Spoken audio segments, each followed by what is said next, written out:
You're listening to Dirty Feet, a podcast from No More Radio. Vous écoutez le podcast Dirty Feet sur les ondes de No More Radio.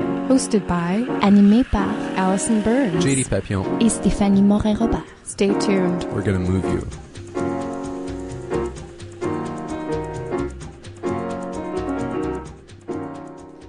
This week on Dirty Feet, we have a pair of guests that we've been trying to book for a while now, and finally we got them in studio. It's our old co-host, Jenn Doan, coming in with her collaborator, Ted Strauss, to talk about their latest project that looks like an epic affair. This is going to be produced by Woo Me Myth, which is their company together, and it's a mix of dance and music and what looks like some incredible visuals happening in both the form of video and costuming and some really elaborate makeup or skin textures, as far as I understand it. Anyway, they're creating an entire universe on stage, and they're presenting this version of the work for Axis AZ, which is a festival taking place in Montreal. And it's called Iredea, to be pronounced as you wish, I've been informed. It's spelled Iredea, and it's a work of science fiction. It's in this world that's inspired by the science fiction writer Philip K. Dick, and it's tagged as a dance rock opera. So thank you, Jenn and Ted, for joining us today, and I hope I did your project justice in that introduction. I want to maybe take a quick moment to talk about the two of you and your Woo Me Myth and how this collaboration came to be, and what is the vision of the work that you're creating together? So our vision of dance rock operas, and this is, I guess, our second and a half dance rock opera, is to synthesize, dance performance and really physical performance of different types and live music, and singing and vocalization, and then some theatrical elements, and bring those elements together in a way that really challenges the performers to step outside of their comfort zone, so that dancers have to vocalize and be involved in the sound creation, and then musicians have to be physically present in the stage. And so that's one of the big ways that we approach performance, is to cross over these different types of performance. And then all of that is in the service, when we say Woo Me Myth, all of that in the service of kind of trying to evoke the sense of mythology, create, tell stories that can really draw an audience in and give them an experience that they can relate to, not necessarily for it to be a simple narrative necessarily, but to create the sense of characters undergoing some kind of transformative experience that they grow from, and to try to share that experience with the viewer so that they can go along with that performance. Yeah, just to touch on the idea of mythology, because if we go back to the history when Ted and I first created our first show, our inspiration came a lot through Joseph Campbell, and he was an anthropologist who studied mythologies of all through the worlds, and he talked a lot about the hero's journey, and that's something that really interested us. So when we created the first show, The Duck Wife, it was really like an Inuit mythology that we then took and put on stage with the live music and the dance and the theatrical elements.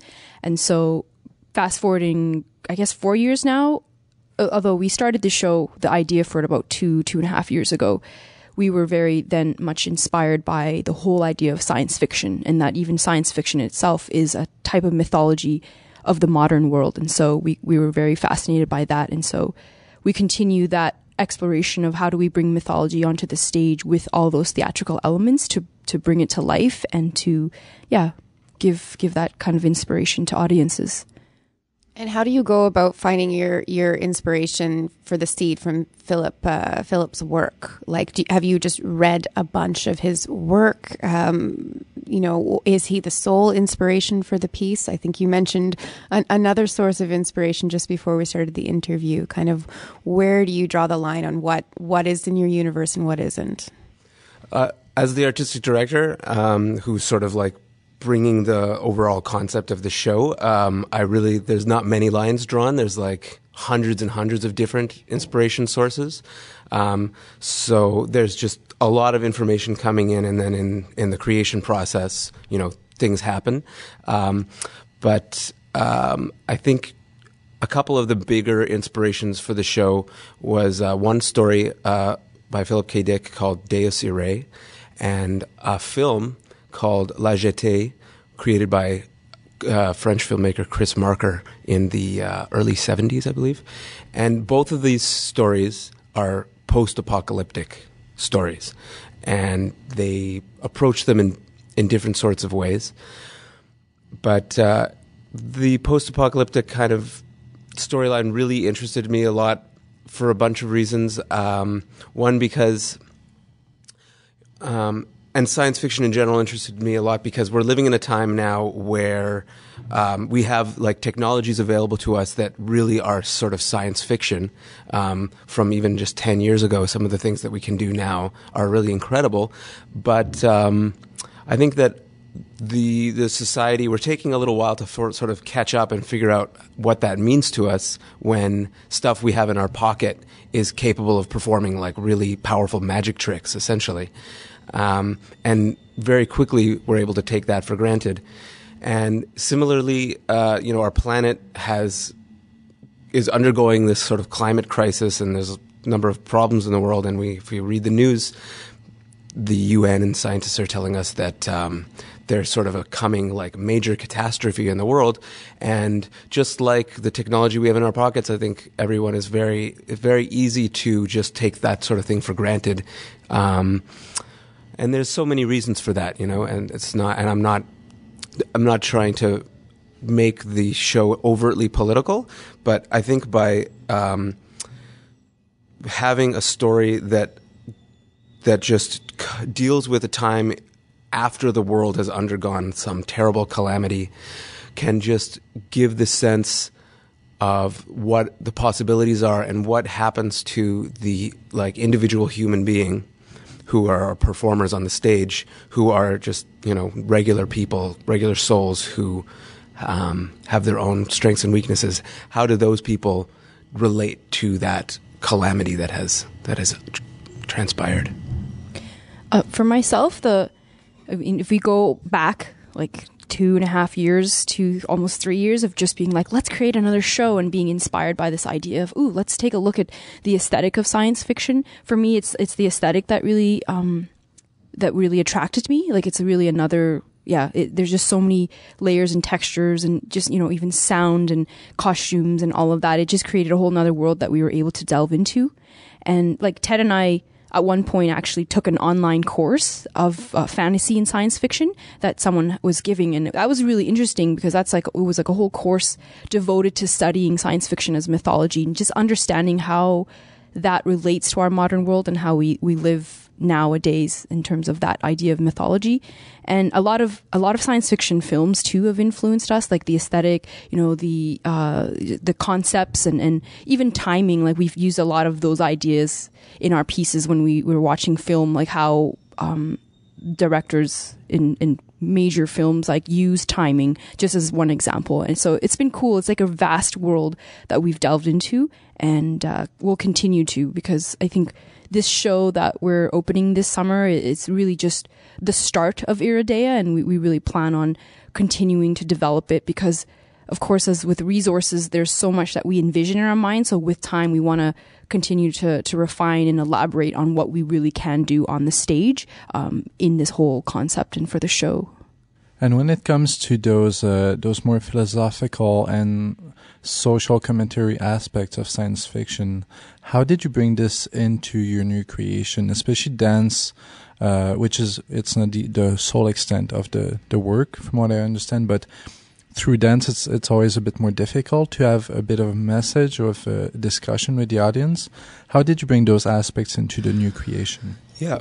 That's true. That dilemma you just pointed out is, one of the first questions that we came up with, and one of the challenges that we had in the earlier piece, The Duck Wife, which is in that show, to tell the story, we asked the dancers and performers to act, essentially. And that's challenging because dancers are trained to dance, not to act. And so we realized that in this show, if we wanted to have some really sort of weighty philosophical content, we needed to think of a way to do that. And that for me, I had a big aha moment when I saw Chris Marker's La Jetée, which is it's called a photo essay. It's a film that's told through still images and then a voice, narration, and music. And the still images have a really powerful effect on the viewer because you have the time to watch more carefully what's going on. And it also gives the sense of a documentation in that photographs appear somehow more sort of journalistic almost, so that it feels more real. And that's what led to the idea to create a photo essay, or sometimes we say a photographic film, that we're projecting onto a screen during the performance, and the photos will further the story and the narrative, and then a voice narration will accompany those photos to try to tell that story. So these sections of the show, when we have these photo essays, there will be almost no movement by the dancers on the stage. So they'll sort of switch back and forth between the live performance and the photo essay.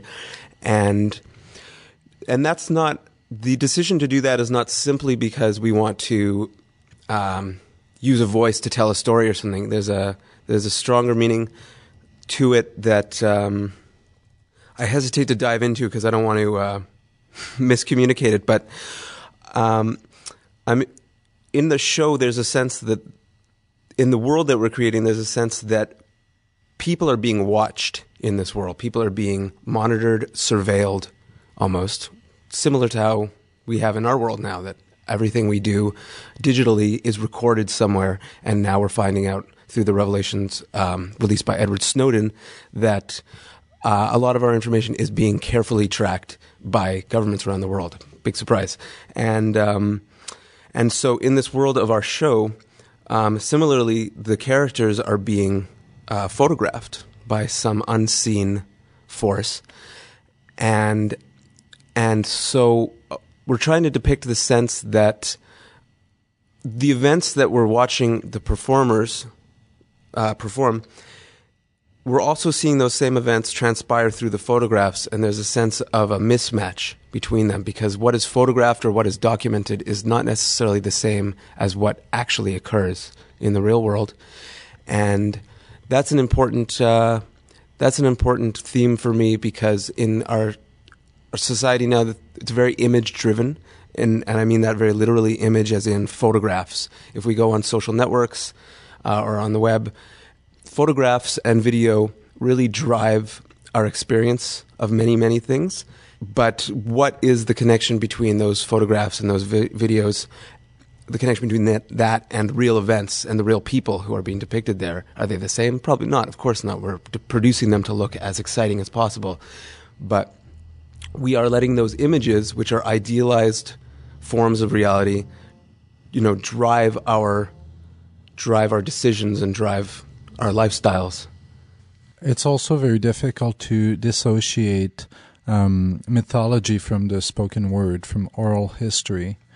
Was this also something that you had in mind, the importance of the link between mythology, which is one of your fundamental themes in the work, to how it's been carried on through the ages? Absolutely. Oral history, storytelling is, very likely one of the oldest art forms that people have practiced. It's 10,000, 100,000 years old. It's been going on for all time. Drumming maybe would be maybe something around similar or maybe older. Dancing also? Dancing, absolutely. Dancing.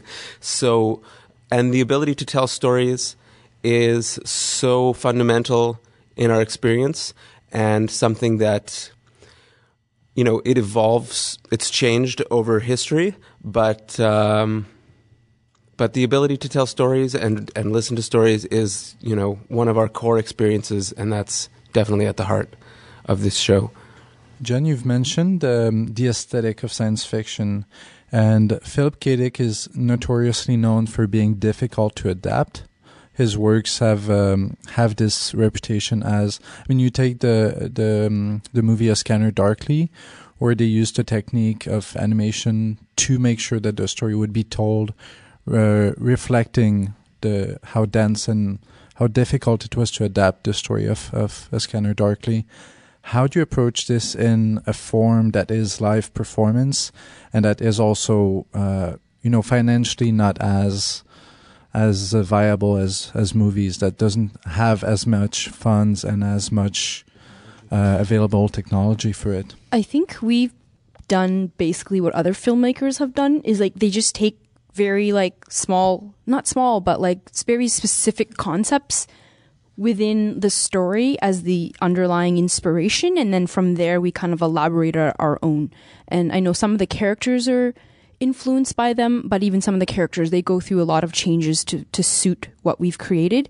And and I would definitely have to say that a lot of what we're doing right now in terms of the technical aspect and the media part, it really comes down to Ted. He's been doing immense types of research, in regards to all of that. And so I would say that, we take some of it from the book, specifically. The book that we're drawing a few ideas from is called Deus Irae. Yeah, so some of the ideas are taken from there, and then we elaborate and we create more, and we flower it more. I think a lot of filmmakers have done that, right? They only take that basic. It's interesting that you bring up Scatter Darkly, because that's considered a Philip K. Dick adaptation that was most true to the original, whereas his other famous ones, such as Blade Runner and Minority Report, changed, and Total Recall, how can I forget, changed entirely the original stories. And all they really kept was the core kind of concept. So in Blade Runner, there's a policeman who hunts androids,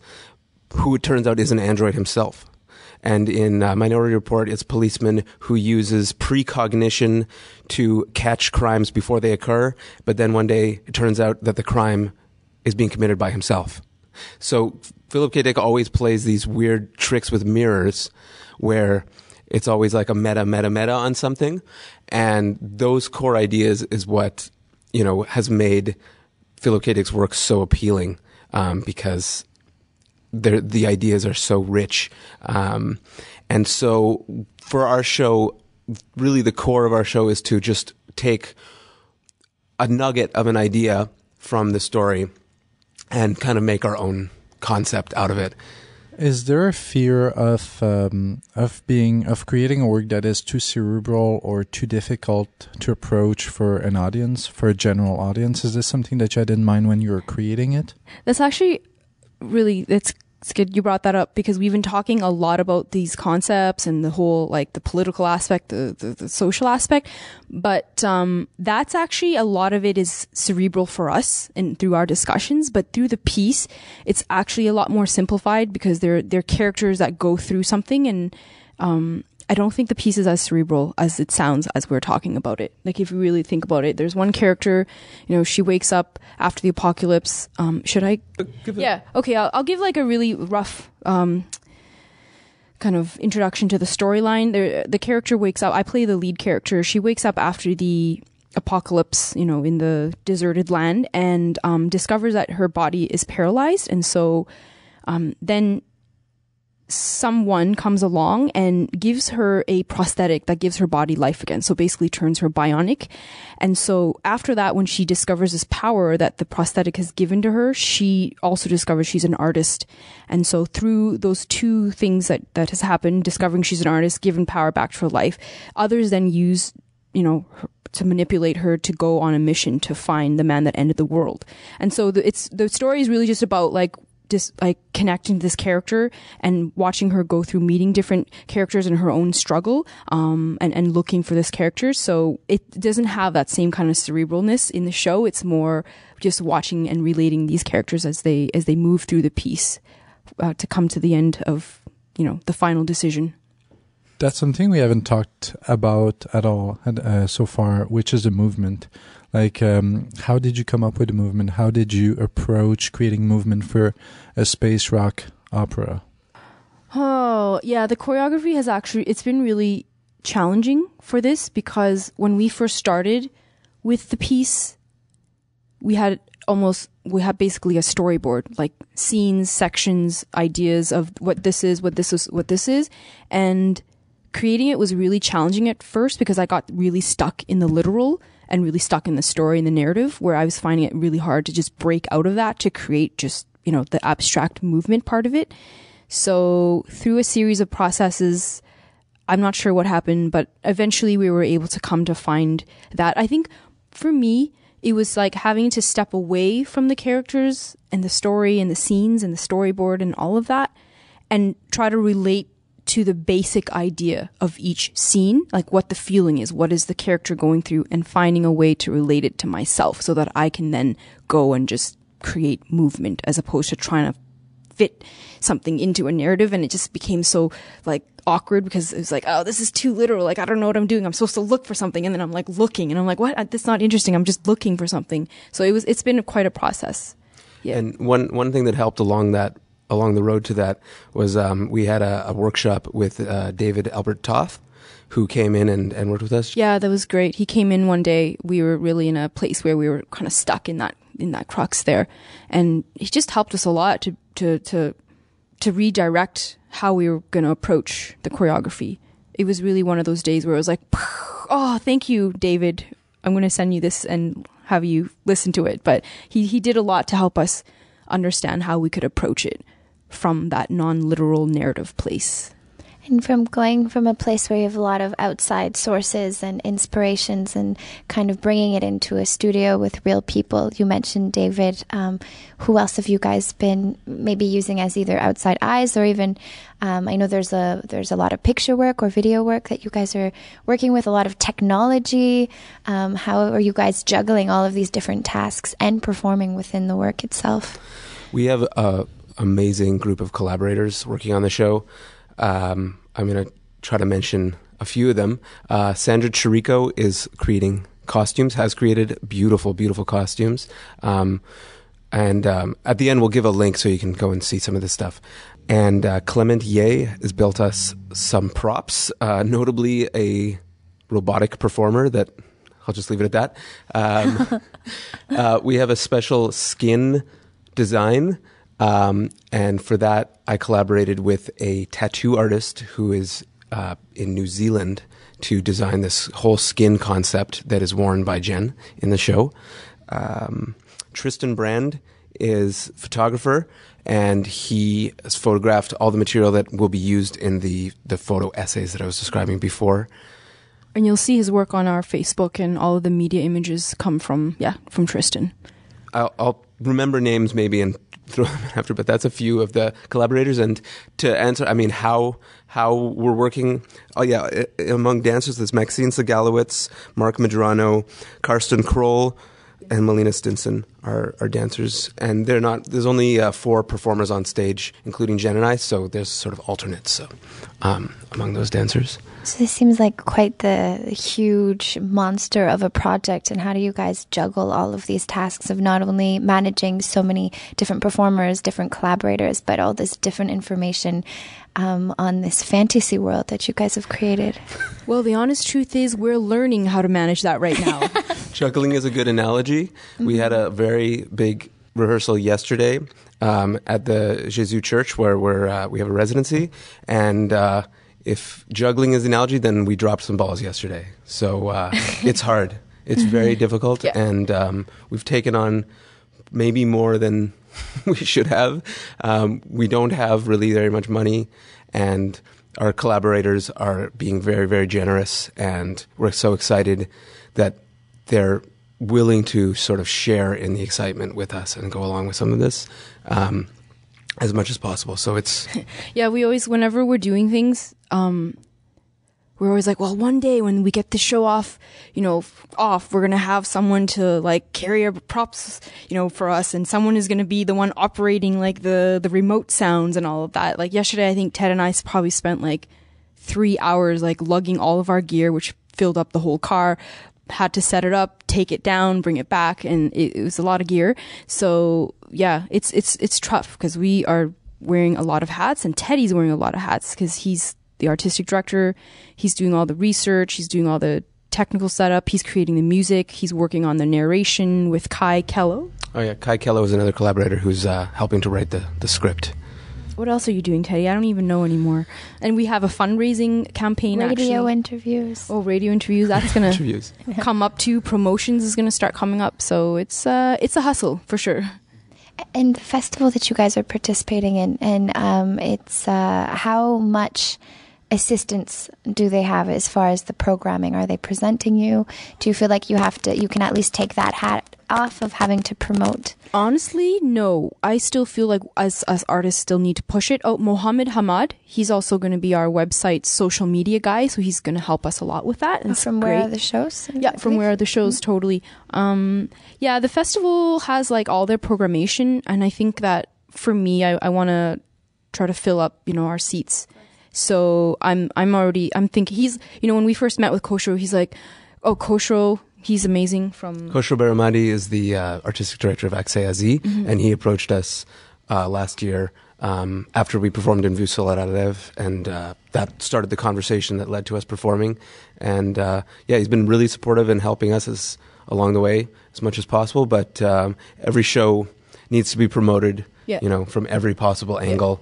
And even though Koshro was like, don't worry about it, just be an artist, and I'm like, I can't do that. Like, I need to, we need to work on this. We need to push. We need to fundraise. Business side of you. Yeah, this business side of me, because I know, because we don't have like our own flyers either. So that's something that I'm gonna have to do, because I would like to have our own just to distribute. So there's always like a lot to do when it comes to promotion. It's like a 3-person job. So there's a lot of layers, not only that you're wearing on yourself, but also within the show. And when we're talking about storytelling and movement, things that, with storytelling where the audience imagines the story with the words, or movement where the audience could pretty much write their own story influenced by the movement. So how do those two worlds meet? So that's where I'm really excited to see this work and where you guys have taken it.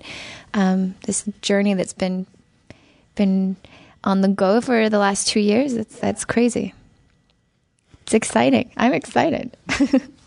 So speaking of all this technology that's involved in the production, you actually brought a little show and tell for us today. Now, I don't know how well this is going to work on the podcast, but you've actually got it set up with your iPhone here with a bunch of buttons on the screen. And when you press them, this other little thing you've got in your other hand, it looks like just the tip of a microphone. And it's going to make the sound, and you can move it around. So I'll just explain what just happened. So I've got in my hand a Bluetooth speaker, a just tiny little mini Bluetooth speaker. And in my other hand, I have an iPod with an app called S4 Pad. And the app is sort of playing sample bits of audio, and I can play it like an instrument.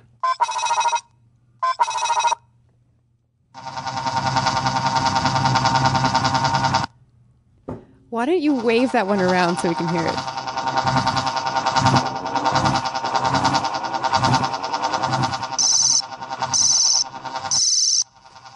You were saying that the performers actually wear these things? So these Bluetooth speakers are tiny so that they can be placed onto a performer's body somewhere or into an object on the stage.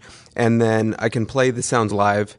And this is how we can start to create some of the magic that we all love in science fiction movies, which is, fun illusions, tricking the eye, tricking the ear. And what's amazing is that this technology is now sort of affordable for kind of amateur production companies like ours, and you don't have to break the bank. And so a lot of my research time is exploring different ways to use really simple pieces of technology, like little Bluetooth speakers, lasers, flashlights, and doing LEDs, and creating exciting lighting effects, sound effects, and things like that. Also in the show, which won't happen in May, but it's in development hopefully for June, but we're using Kinect, which is a video game developed by Microsoft. Mm-hmm. Right? So Teddy is going to program a video game basically that we're going to incorporate into the show as like a live kind of interaction between one of the performers and the actual video game to create, again, the illusion that we're in this landscape and something is happening. Mm-hmm. Yeah, so it's using similar to like interactive graphics that I think dance companies have been using for a while. The Kinect interface created by Microsoft, and it's used with the Xbox, has been sort of hacked by the open source community. And so there's ways of programming it to create your own experiences. And it's a really great tool because you just put it in front of a screen, and when you move around, anybody who's played an Xbox maybe has tried this, but you move around and it detects the movements, and we can create a customized kind of experience with that, which is a challenging thing. So if anybody out there loves playing with gadgets and technology, and you want to use that in the service of creating amazing shows, or if you have any interest at all in this, you can email me. My email address is ted@woomymyth.com, and we'd love to talk. And just, if you have questions or anything, we'd love to talk. And we're always looking for new people to collaborate on this work in any way. Yeah, that's been the fun of this project, because we have so many collaborators, and we've just been meeting with people. Ted's been meeting with people, talking to people, just getting ideas and input, and finding different people who are interested. So, like Ted said, if you're interested, contact us. There's still a lot of, development and exploration. I do want to mention too, eBay is clearly like a huge inspiration, or like a huge, phenomenon in our modern life here, and eBay's been a huge influence on our show, because a lot of the technology and so many of the different gadgets and things that we're experimenting with basically is an ongoing, game of search for Ted, and we've gotten so much cheap stuff too from eBay. Like it's been quite cool. I'm curious about these speakers in particular. They must create kind of like a 3D effect in the space if you have like your sound coming from one specific point. Do you still foresee this project as like as a presentation in front of the audience, or is there something, are you interested in kind of an immersive environment? It seems like that kind of bleeds that world a little bit. You mean sort of like the kind of performance where the audience is mixed in with the performers? Yeah. I think we're wide open to the possibilities of where this show could evolve to. And on May 1st, there's a showcase event for the XAZ Festival. And that will be in a more of a sort of lounge setting. And so that will be kind of an immersive way of approaching it, because there's just a tiny little stage. So we're hoping to put the performers into the crowd and explore that way. But that definitely interests me. I haven't given like tons of thought to how to connect like this particular speaker with that idea, but I think it's a really cool idea, worth checking out. Cool. This project sounds so explosive and so like extravagant and amazing. Yeah, it's extravagant. We have very, very high hopes. More than sometimes we feel like we can handle, but that's cool. I guess taking risks and making it ambitious is fun, and we'll see where it happens to it. Yeah. Mm-hmm. Yeah, we also want it. I mean, I always need to remember and recognize that when a person comes to a theater and sits down, what they see in front of them are people, and those people are moving in a certain way. And that's really like 80 or 90% of what they experience. And so any fancy technology that gets added to that is really just kind of details. And I still think that the show is at its core a dance performance, and nothing that I can add to it with like tricks will be able to enhance it that much. It really comes down to our performers like going through a process of developing choreography and movement and being able to come into the space with the right headspace and delivering that performance. And that's most of what the viewer will experience. So I need to always keep in mind that that's the core of everything, and gadgets will never supersede that. And I think everybody has seen kind of technology-based shows that try to use a lot of gadgets and effects, and too often those shows end up being just a kind of a novelty. And after 5-10 minutes, you're like, okay, I get it. What is this show really about? Where is it going? And we really want to avoid like that kind of thing. That a novelty-based kind of show, we want to like avoid that. So that's a big challenge all the time, to like juggle all those different elements. We're taking a lot of big risks anyways with the technology that we are using, even if they're like little speaker things that were sticking on to dancers and stuff like that. So now that everybody has a taste for this and is, chomping at the bit to see the show, we can let them know that it will be playing at Festival Access Asie May 3rd and 4th here in Montreal. And then again in June, as you mentioned, Jen, at the Montreal Fringe Festival. That's running from the 12th to the 22nd. And then Ottawa gets a chance to see the show right after from June 20th to 30th. And our listeners have another 32 days left to contribute to your Indiegogo campaign if they are so inspired to do so. As we've discussed, this is obviously a very ambitious project and a lot of people involved, which means you need the funding for it. So this is, I imagine, one of several means that you're using to try and get some funding for the project. Yeah, we've just started this a couple of weeks ago, just because we came to a place where we definitely need more funding to get some of the last minute kind of just props and materials and paying dancers, extra rehearsals and rehearsal directors. So we started an Indiegogo campaign. We're looking to raise $4,000 by May 15th to help us move into the Fringe. So anyone who is interested, please come and check out our Indiegogo campaign under Projects Iredea. Iredea. Iredea. Yep. And contributions can be $5 to help 15 artists out. So we would greatly appreciate checking that out. And if you can't afford to contribute money and you're involved in the performing arts in Montreal and you'd like to potentially be involved in our production, please get in touch. And I do recommend going to the Indiegogo page, if only just to see this video, because it's pretty spectacular. And we can really see those visuals that you're talking about with the skin and the costuming. And it's really stunning. Thank you guys so much for joining us. Thank you. Thank you. We're going to have a taste of the sound from the production. Ted, can you introduce what we're about to listen to? This is one of the musical tracks being used in the show that is played when the artist character is really discovering her talent, and it's going through this process of discovery.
Dirty Feet is recorded every week at the Montreal Improv Theatre. Check them out at montrealimprov.com. Dirty Feet est produit et animé par Produced and hosted by Allison Burns, JD Papillon, et Stéphanie Moret-Robert. You can find out more about our show at nomoreradio.com, follow us on Twitter at Dirty Dirty Feet, and find us on Facebook at Dirty Feet Podcast. Vous pouvez écouter tous nos épisodes sur notre site web ou vous pouvez vous abonner également sur iTunes à notre podcast. Listen to past episodes on the website or subscribe to the podcast on iTunes. While you're there, be sure to give us a rating and or leave a comment to help us spread the word. Tune in next week for a whole new show.